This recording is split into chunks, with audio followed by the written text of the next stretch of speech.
Good morning class. How are you all? Hope so you all are good, all are fine. So students, as you know, our chapter control, coordination and integration is going on. Students, जो आपके UT 4 होंगे उसमें आपके 3 chapters आने हैं, excretion या elimination of the excretory products, this chapter number 22 and the one more chapter जो हम कर लेंगे होप सो इस वीक में या नेक्स्ट वीक तक, रेस्पिरेशन इन प्लांट्स। ये आपके तीनों चैप्टर्स आएंगे, ठीक है। तो आप अपनी प्रिपरेशन इसके अकॉर्डिंग ही करें। इसमें हमने कल की वीडियो में कौन सा ग्लैंड कंप्लीट कर लिया था, thyroid gland and the parathyroid gland. Thyroid gland में हमने 2 हार्मोन्स पढ़े थे, कौन कौन से, thyroxine and calcitonin. Parathyroid gland में हमने पैराथॉर्मोन के बारे में पढ़ा था, ठीक है। इनकी सबके हमने क्या किया था, हाइपोसिक्रेशन, हाइपरसिक्रेशन, इनके फंक्शन, इनका नेचर, ये सब कर लिया था। आज हमें जो करना है हमारा नेक्स्ट, वो कौन सा है, हमारा adrenal gland. Okay, next gland is the adrenal gland. So let's move toward it. Adrenal gland makes 3 to 4 hormones. Okay, how many hormones? 3 to 4 hormones made by the adrenal gland. Fourth और fifth है ये ना, मतलब जो भी है adrenal gland,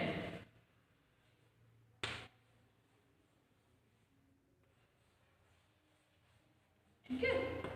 इसके बारे में पहले कुछ देख लीजिए। Position above the kidney, above the kidney इसकी पोजीशन होती है, ठीक है। Nature, steroids as well as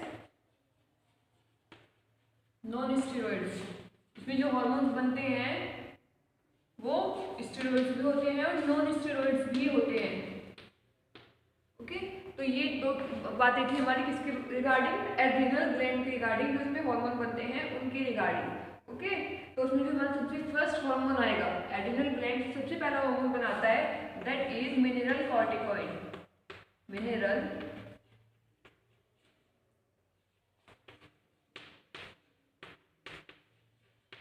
corticoids. Okay, mineral corticoids is the first hormone secreted by the adrenal gland. देखो नाम से पता लग रहा है कि क्या है, ये मिनरल्स रिलेटेड है कुछ। ये मिनरल्स की जो लेवल है, जो कंसेंट्रेशन है, उसको बैलेंस करके रखेगा। देखो यहाँ से हमें 2 चीजें पता लग रही है। The first one is the mineral, regarding minerals, and the corticoid. Corticoids represent the cortex region, ठीक है ना। ये क्या होता है, आपका कॉर्टेक्स रीजन होता है। किडनी के 2 रीजन थे ना, कॉर्टेक्स और मेडुला, तो ये उसमें से ये कॉर्टेक्स रीजन वाला पार्ट है। उस कॉर्टेक्स रीजन में ही क्या बनेगा, मिनरल कॉर्टिकोइड हार्मोन बनेगा। इसका काम क्या होता है, maintain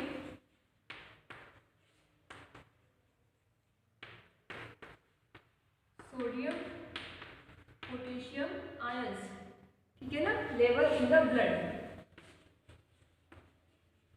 level in blood. Blood में सोडियम और पोटेशियम के लेवल को क्या करता है, मेंटेन करता है। सोडियम और पोटेशियम का काम क्या होता है, जितनी भी नर्व्स होती हैं जो मैसेज कंडक्ट करती हैं, जितने भी इम्पल्स होते हैं, जितने भी मैसेज क्या होते हैं, पास आउट होते हैं from motor nerves to sensory nerves, sensory nerves to motor nerve या स्पाइनल नर्व्स, वो किसके थ्रू होते हैं, सोडियम और पोटेशियम के थ्रू, ठीक है। और आपको याद हो, हमने सोडियम पोटेशियम वाला कंसेप्ट कहाँ पे पढ़ा था, काउंटर करंट मैकेनिज्म में भी पढ़ा था, ठीक है ना। तो ये वहाँ पे भी क्या होता है, यूजफुल होता है इन ब्लड। ओके, इसका दूसरा नेम क्या होता है, इसका ये ऑल्टरनेट नेम आपका एल्डोस्टेरोन भी होता है, एल्डोस्टेरोन। ये वाला हार्मोन इस नेम से ज़्यादा पूछा जाता है। As compare to mineral corticoids आपको एल्डोस्टेरोन ज़्यादा पढ़ने में आएगा। ओके क्लास, अब आते हैं इसके हाइपो और हाइपर सिक्रेशन की। इसका हाइपर सिक्रेशन क्या कॉज करेगा और हाइपर सिक्रेशन क्या कॉज करेगा, दोनों से क्या फर्क पड़ेगा।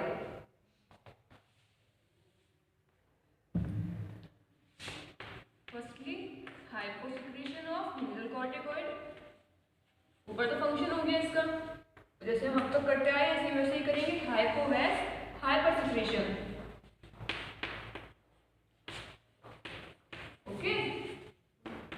Hypo has hyper secretion.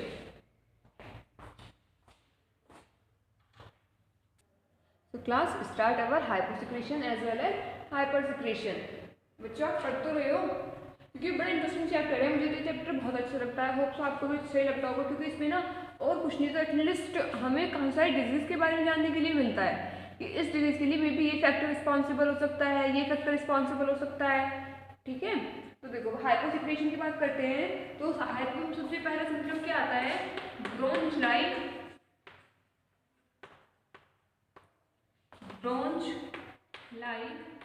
pigmentation over the skin। Pigmentation on the skin, जो स्किन है वो ऐसे होते हैं जैसे ब्रॉन्ज, जैसा ब्रॉन्ज के जो मेटल्स वगैरह होते हैं ना, जैसा उनका कलर होता है थोड़ा ग्रेश सिल्वरिश कलर के जैसे होते हैं ना, तो स्किन जो हमारी स्किन होती है उसको इस कलर का पिगमेंटेशन से स्टार्ट हो जाता है। अभी तो हमारी ब्रिटिश कलर की स्किन होती है तो कुछ अजीब सा थोड़ा ब्लैकिश, थोड़ा ग्रेश, थोड़ा सिल्वरिश इस तरह से स्किन जो है वो अपीयर होने लगती है। ठीक है, कब, अगर मिनरल कॉर्टिकोइड या फिर एल्डोस्टेरोन का क्या होता है, हाइपोसेक्रेशन होता है। The next symptom would be sodium level in blood, Na level in blood decreases. ये क्या कर रहा है, ये सोडियम और पोटेशियम के लेवल को मेंटेन कर रहा है, लेकिन अगर ये कम होगा तो सोडियम भी कम हो जाएगा, पोटेशियम भी कम हो जाएगा, और अगर ये ज़्यादा होगा तो सोडियम भी ज़्यादा हो जाएगा, पोटेशियम भी क्या हो जाएगा, ज़्यादा हो जाएगा।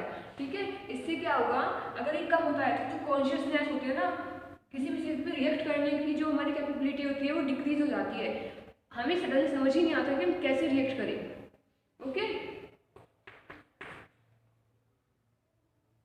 Potassium level in increases in blood, ये एक दूसरे से इनवर्सली प्रोपोर्शनल होते हैं। अगर सोडियम बढ़ेगा तो पोटेशियम घटेगा, और पोटेशियम घटेगा तो सोडियम बढ़ेगा, क्योंकि दोनों का सेम फंक्शन है। अगर दोनों ही इंक्रीज हो गए एक टाइम पे तो प्रॉब्लम हो जाएगी, ये दोनों एक दूसरे को क्या देंगे, कॉम्पिटिशन देने लगेंगे। तो अगर ये ज़्यादा एक्टिव हो रहा है तो ये कम एक्टिव होगा, और ये कम एक्टिव हो रहा है तो ये ज़्यादा एक्टिव होगा। ओके, नेक्स्ट क्या होगा, अभी सोडियम जो है ये इसका लेवल कम कैसे हो जाएगा, इसका लेवल कुछ ऐसे कम होगा, Na pass out in the urine. अगर आपको याद है हमने काउंटर करंट मैकेनिज्म में पढ़ा था, जितना भी सोडियम होता है वो क्या हो जाता है, बॉडी में रीअब्जॉर्ब हो जाता है। लेकिन ये भी क्या है, एक हार्मोनल फैक्टर है कि अगर मिनरल कॉर्टिकोइड है तो वो क्या करेगा, उसको एब्जॉर्ब नहीं होने देगा, और क्या कर लेगा, उसको पास आउट कर देगा यूरिन में। आई थिंक ये आपको विजिबल नहीं हो रहा है तो उसको मैं ऊपर लिख देती हूँ। ओके,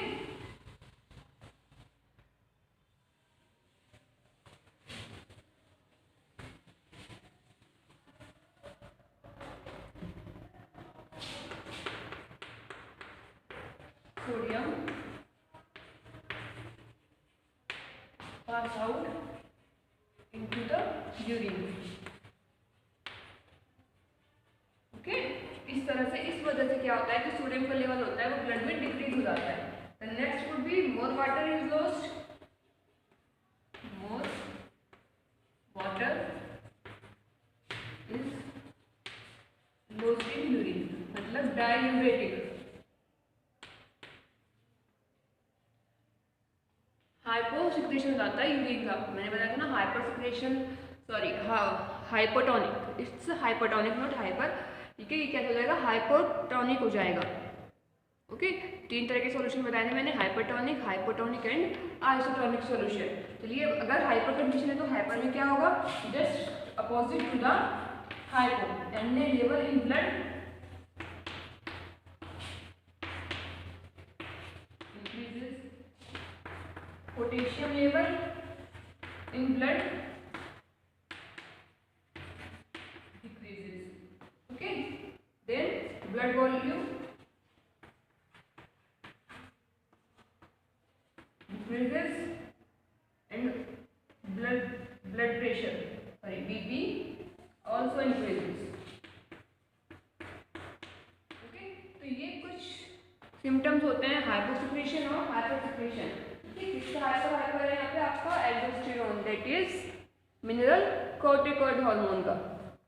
राइट डाउन दिस, एक बार फिर देख लो, मिनरल कॉर्टिकॉइड में क्या होता है, ब्रॉन्ज लाइक पिगमेंटेशन स्किन पे स्टार्ट हो जाता है, जैसे कोई ब्रॉन्ज मैटर होता है, जिस तरह से उसका कलर होता है इस तरह के पिगमेंट बॉडी में बनना शुरू हो जाते हैं, धब्बे धब्बे से बनना शुरू हो जाते हैं।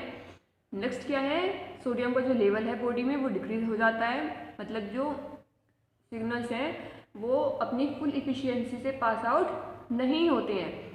पोटेशियम का लेवल इंक्रीज हो जाता है क्योंकि potassium always work inversely to the sodium. बात आती है फिर हाइपर सिक्रेशन की।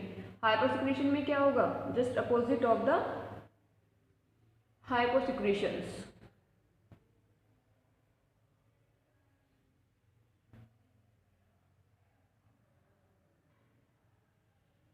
ओके, चलिए अब एड्रिनल ग्लैंड का ही हम नेक्स्ट हार्मोन डिस्कस करते हैं।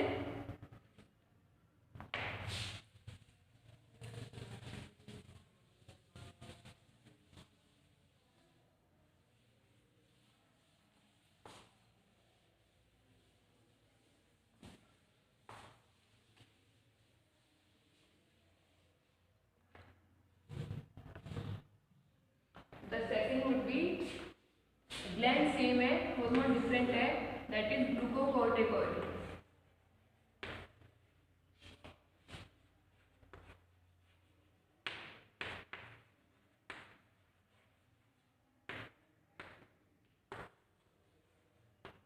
इसकी खास बात क्या है, ये इसमें ग्लूकोज पाया जाता है, ठीक है, कार्बोहाइड्रेट इन नेचर।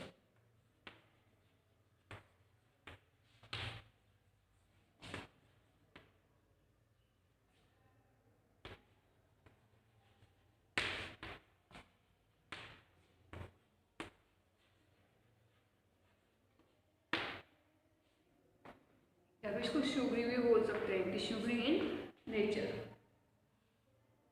फंक्शन देख लेते हैं, इसका फंक्शन क्या होता है।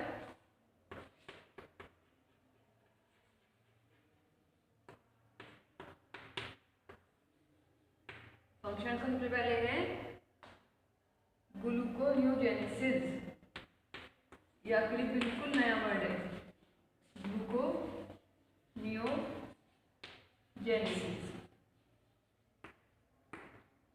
ठीक है, देखो होता क्या है ग्लूकोनियोजेनेसिस, ये वर्ड अभी देख लो क्योंकि ये भी आगे भी काफ़ी आएगा, जब हम रेस्पिरेशन प्लांट्स पढ़ेंगे ना तभी बहुत आएगा वर्ड, क्योंकि वहाँ पे भी हमें ग्लूकोज का फॉर्मेशन करना है। क्लास होता है क्या, देखो हमारी बॉडी में अगर क्या होता है, ग्लूकोज का लेवल ज़्यादा होता है तो इंसुलिन बनने लगती है।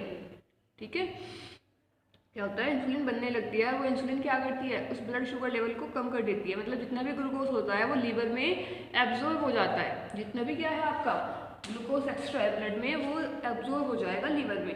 और अगर इससे अपोजिट कंडीशन हो, मीनवाइल आपके ब्लड में क्या शुगर का लेवल कम है, ग्लूकोज लेवल कम है अगर आपके ब्लड में, तो इंसुलिन क्या करती है, उसको जाहिर सी बात है उसको मेंटेन करना है, वो ग्लूकोज का लेवल क्या करेगी, बढ़ाएगी, इंक्रीज करेगी।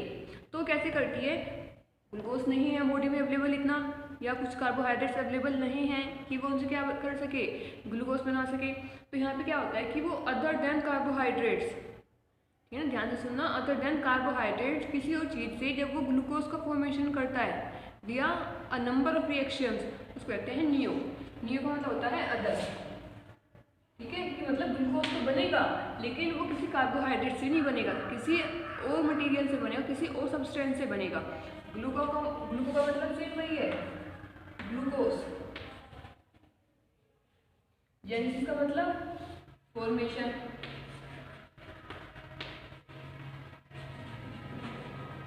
ठीक है, ग्लूकोज का फॉर्मेशन, लेकिन अदर देन कार्बोहाइड्रेट से ना हो कि किसी और सब्सटेंस से जब ग्लूकोज का फॉर्मेशन होता है तो उसको क्या कहते हैं, ग्लूकोनियोजेनेसिस। और अगर ग्लूकोज का फॉर्मेशन किसी कार्बोहाइड्रेट से होता है तो उसको कहते हैं ग्लूकोजेनेसिस।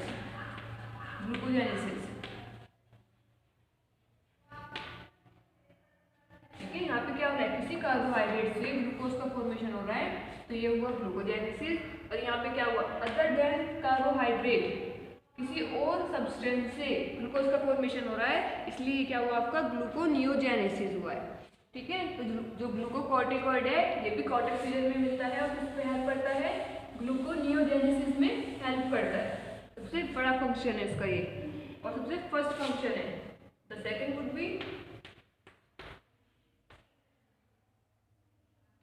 देखो हाँ मैंने बताया ना ग्लूकोनियोजेनेसिस का मतलब क्या है क्लास, प्रोटीन से ग्लूकोज का बनना। काफी सारी रिएक्शन के बाद क्या होता है, प्रोटीन से ग्लूकोज बनता है।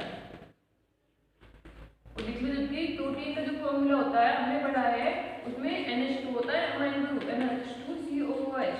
ये जनरल फॉर्मूला है किसका, आपका प्रोटीन का। और ग्लूकोज का फॉर्मूला क्या होता है, CHH2OH। ये जनरल जो आपको होता है ग्लूकोज का फॉर्मूला। तो इसको बनाने में काफी सारे रिएक्शंस इन्वॉल्व होती हैं और इस प्रोसेस को कहते हैं ग्लूकोनियोजेनेसिस। सेकंड होता है decrease the utilization of glucose, decrease the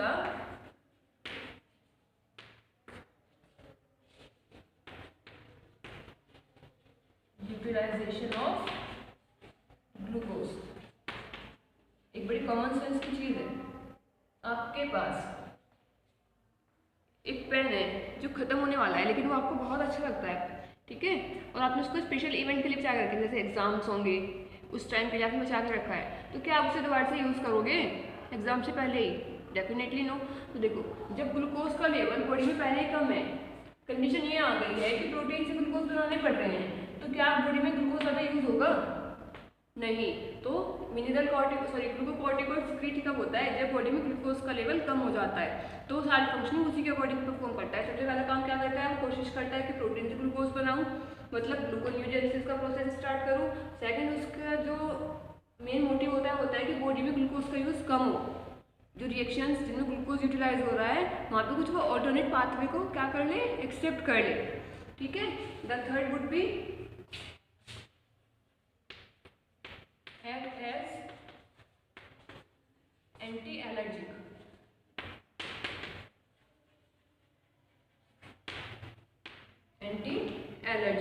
ठीक है। जब बॉडी में कोई भी एलर्जी हो जाती है किसी भी चीज़ से, जैसे कोई एलर्जी होती है ना, तो ग्लूकोकॉर्टिकॉइड्स के इंजेक्शन दिए जाते हैं। एक ट्रीटमेंट है, ठीक है ना, used in treatment of allergies. कोई भी तरह की एलर्जी हो, कैसी भी एलर्जी हो, तो उसके ट्रीटमेंट में ग्लूकोकॉर्टिकॉइड्स के इंजेक्शंस लगाए जाते हैं, ठीक है। तो ये था इसका क्या था बेटा, फंक्शन। इसके बाद आपके क्या आ जाएंगे, इसके हाइपर सिक्रीशंस आ जाएंगे, ठीक है।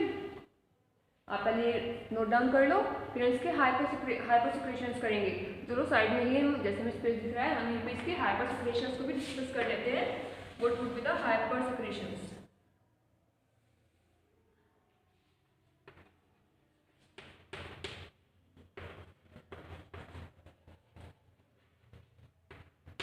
हाइपर सिक्रीशन क्या होंगे, कशिंग सिंड्रोम बीमारी है जो हो जाती है इसके हाइपर सिक्रीशन से, कशिंग सिंड्रोम। देखो अगर ये ज़्यादा बनने लगा तो ब्लड में शुगर का लेवल काफ़ी हद तक बढ़ जाएगा। सिंड्रोम का मतलब क्या होता है, ग्रुप ऑफ डिजीज। अगर आपको याद हो, आपने एड्स के बारे में पढ़ा हो, एड्स के ग्रुपों में भी सिंड्रोम आता है, ठीक है। तो सिंड्रोम का मतलब होता है ग्रुप ऑफ डिजीज, और इसका ज़्यादा बनना मतलब डायबिटीज कॉज कर सकता है, ठीक है। तो देखो सबसे क्या होगा, सबसे पहला सिम्टम होगा fat deposit under the skin, fat deposit.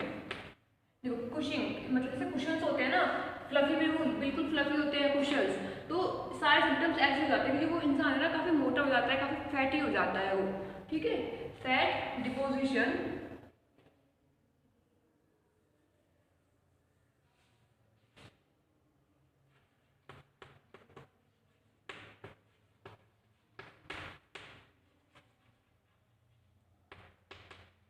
Under the skin,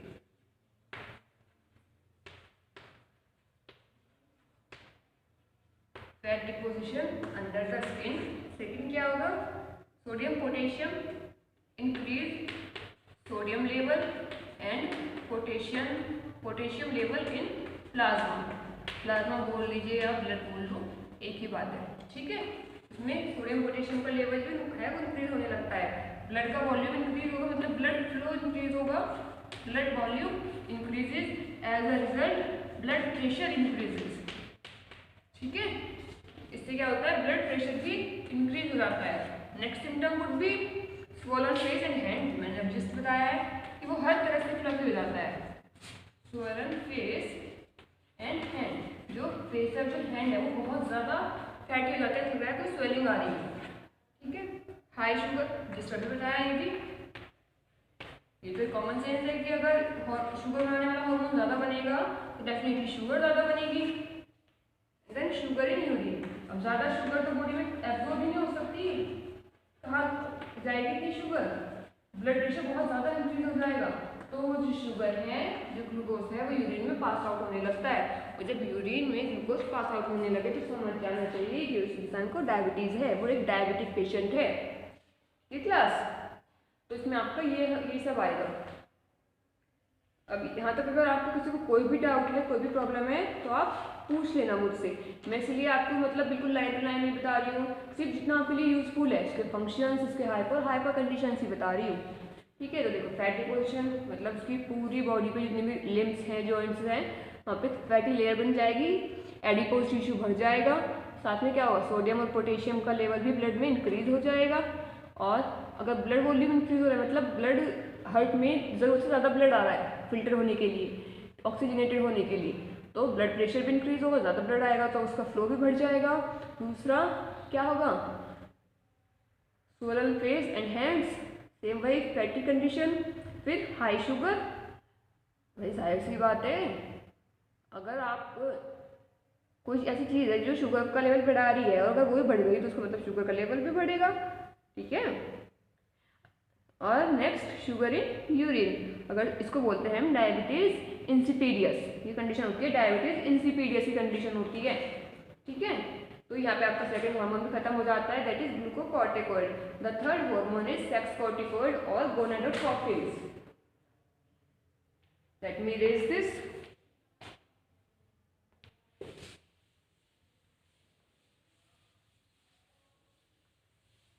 काफी हद तक हमारा चैप्टर भी कंप्लीट हो चुका है, मुश्किल से 20% रहता है बस। And this is the last hormone of adrenal gland. No, last second, sex corticoid. अभी हमारे साथ किसके चल रहे हैं बेटा, ये हमारे साथ चल रहे हैं अभी कॉर्टेक्स रीजन के। इसके बाद एक आएगा, वो आएगा हमारा किसका, मेडुला रीजन का। ठीक है, सेक्स कॉर्टिकॉइड्स को क्या कहते हैं, गोनाडोकॉर्टिकॉइड्स। अगर याद हो मैंने एक वीडियो में आपको बताया है अबाउट गोनेड्स, गोनाडोकॉर्टिकॉइड्स।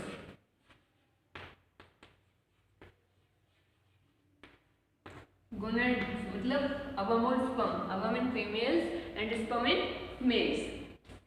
तो फंक्शन देखिए उसके क्या होते हैं, मेल्स में अलग फंक्शन देखिए, ये सेक्स रिलेटेड है, मतलब जेंडर रिलेटेड है। ठीक है, अभी मेल्स और फीमेल्स में सेम फंक्शन तो परफॉर्म करेगा नहीं, डेफिनेटली मेल्स में अलग करेगा और फीमेल्स में अलग फंक्शन परफॉर्म करेगा। तो एक तरफ हम मेल्स की डिस्कस कर लेते हैं और एक तरफ हम फीमेल्स की डिस्कस करते हैं। Okay, in males and in females क्या क्या फंक्शन परफॉर्म करेगा। मेल्स में क्या होगा, appearance of secondary sexual character,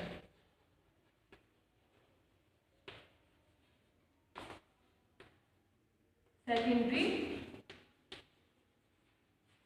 sexual character. Secondary sexual character से क्या मतलब है, सेकेंडरी सेक्सुअल कैरेक्टर का मतलब होता है कि जैसे कि बड़े होने पे जो बॉडी में चेंजेस आते हैं, ठीक है ना, एक प्यूबर्टी आने पे जितने भी चेंजेस होते हैं, डीप वॉइस, ठीक है ना, आवाज़ का मोटा हो जाना, मसल्स की ग्रोथ होना, और इसमें आप और क्या कर सकते हैं, पूरी बॉडी पे हेयर्स ग्रोथ होना। ठीक है, इस तरह के जो डेवलपमेंट होते हैं उसको बोलते हैं secondary sexual, not primary. Primary हम पढ़ेंगे बाद में, अब जा रहा है सेकेंडरी सेक्सुअल कैरेक्टर्स। और ऐसे ही फीमेल्स में भी क्या करता है, appearance of secondary sexual characters. Females में सेकेंडरी सेक्सुअल कैरेक्टर क्या होगा, menstruation, growth of hairs, low pitch sound, ठीक है, जो साउंड की पिच होती है वो काफी लो हो जाती है। Development of hairs on body,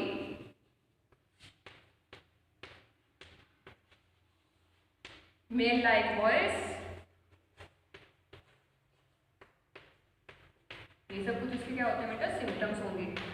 ऐसे ही इधर क्या होगा, इनलार्जमेंट ऑफ ब्रेस्ट, ब्रेस्ट का जो साइज है वो इंक्रीज हो जाएगा, ठीक है। Next would B start of menstrual, मैंने आपको बताया ये सब सेकेंडरी सेक्सुअल कैरेक्टर्स में ही आते हैं। Start of menstruation,